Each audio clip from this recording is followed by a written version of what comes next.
जितने भी लोग अभी यहाँ पर उपस्थित है ना, ये आप खुदा को नहीं चुने, खुदा ने आपके यहाँ पे बुलाया। आमीन आमीन।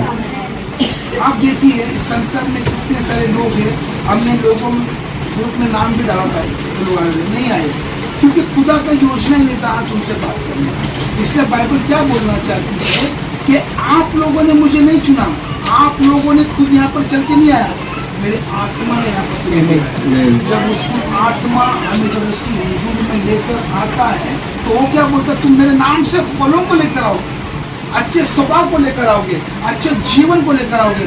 जब यीशु मसीह का स्वभाव हमारे अंदर आएगा, हम हमारे जीवन में अच्छे अच्छे कामों को होते हुए देखेंगे। वो फल क्या है? वो फल स्वभाव है। आज जितने भी लोग यहाँ पर आए, खुदा क्या बोलना चाहता है कि तुम लोग आए नहीं है, तुमको मैंने बुलाया है। जब तुमको मैंने मेरे नाम से बुलाया है तो तुम्हारे जीवन के अंदर भी वो चीजें दिखनी चाहिए जो मेरे अंदर थी। उसका चीजें क्या थी? उसका स्वभाव था।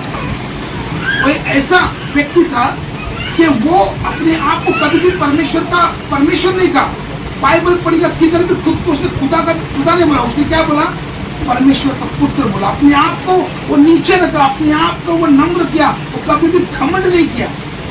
जहाँ पर गलत होता था वहां पर बोलता था। देखिए बाइबल में ऐसा लिखा है कि शास्त्रियों को वो बोलता था गलत है तो यूहन्ना बोलता है कि ये सांप के बच्चों, और किसको बोल रहा है? रोमियो को बोल रहा है।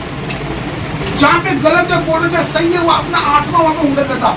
अगर आप लोग सही है, उसकी आत्मा यहाँ पर काम करेगी। जब उसकी आत्मा यहाँ पर काम करेगी, मैं आपको बोलना चाहता हूँ, आप बंदरों से आपका गलत गंदा स्वभाव निकल जाएगा और देखने का नजरिया बदल जाएगा। आपके मन के अंदर जो कठोर बातें हैं, आपके मन के अंदर किसके लिए एक गुस्सा है, एक व्यभिचार की आत्मा है, आपके अंदर एक जलन है, आपके अंदर किसी के प्रति कानाफूसी की आत्मा है, परमेश्वर बोलना चाहता है वो आज निकल कर आप मेरे नाम से फल उठाएंगे। ये फल कब आएगा? ये फल कैसे आएगा? ध्यान से सुनो, ये फल कैसे आएगा? यूहन्ना अपने किताब में लिखता है, जब यूहन्ना बपतिस्मा दे रहा था तो बाइबल इस प्रकार से बोलती है कि वहां के यहूदी लोग और लेवी लोग उसके पास आकर बोलते हैं, ये यूहन्ना क्या तू मसीह है? बोलते नहीं। क्या तू आने वाला एलिया है? बोलते नहीं। फिर क्या तू कोई भविष्यवक्ता है? बोलते नहीं। जब वो तीनों में से नहीं है तो तू किसके नाम से बपतिस्मा देता है? तो वो कहता है कि मैं वो हूँ जो यशायाह अपने किताब में लिखता है कि जंगल में पुकारने वाला का आवाज है, वो यीशु मसीह से पहले आगे निकला है। मैं इस बात के अनुसार काम कर रहा हूँ। उसके सेकंड लाइन में इस प्रकार से लिखा है कि दूसरे दिन जब वो यरदन के पास में था, उसने देखा यीशु सामने से चल कर और लोगों को बोलता है यही है जो जगत का मेमना, जो जगत के पापों को ले जाएगा।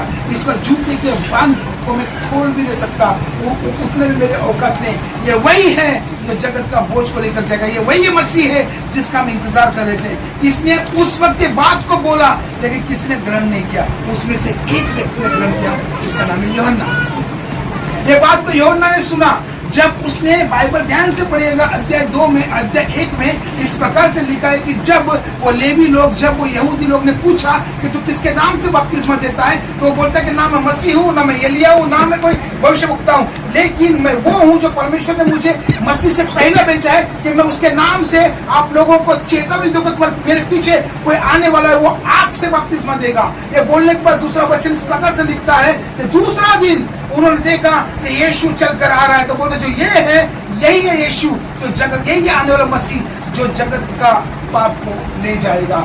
जो कोई भी इस पर विश्वास करेगा वो अनंत काल का जीवन पाएगा। इसलिए ये बात जोर से बोला होगा लेकिन किसी लोगों ने नहीं सुना। लेकिन उस भीड़ में एक व्यक्ति था जिसका नाम था यूहन्ना।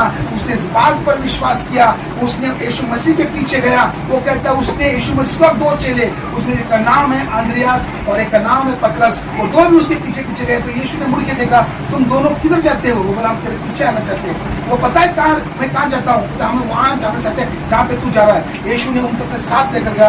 बाइबल इस प्रकार से कहती है उस रात को अंद्रियास और पतरस उसके साथ रहे। इसमें सोचने वाली बात यह है कि बाइबल ऐसा बताती है, आंद्रियास ने विश्वास किया और आंद्रियास अपना भाई पतरस को बोला कि कोई तो एक है, वो मसीहा, चल तू। उसने अपने भाई को लेकर आया और यीशु से उसने मुलाकात की और यीशु ने बोला तू ही है पतरस, तेरे नाम पे एक कलीसिया करेंगे। तो सबसे पहले किसको बुलाया? अपने भाई को बुलाया। अगर आप परमेश्वर में हो, अगर आपके घर के लोग परमेश्वर में नहीं है, उसका जिम्मेदारी आपके सर पे है। आंद्रियास ने जब देखा कि ये यीशु है, यही मसीह है, वो सबसे पहले दौड़कर अपने भाई के पास गया जिसका नाम था शिमोन। शिमोन को बोला चल, एक कोई तो मसीह है।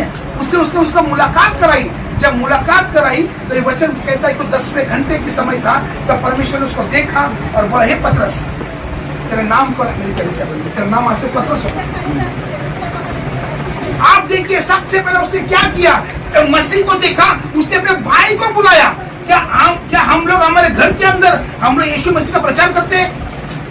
अब घर के अंदर एक फूट है, अभी यहाँ पे जो लोग बैठे उनका मन भी नहीं है, नहीं सुन रहा है। जब तुम आत्मा से नहीं भरोगे, आपका घर क्या आत्मा से भरेगा?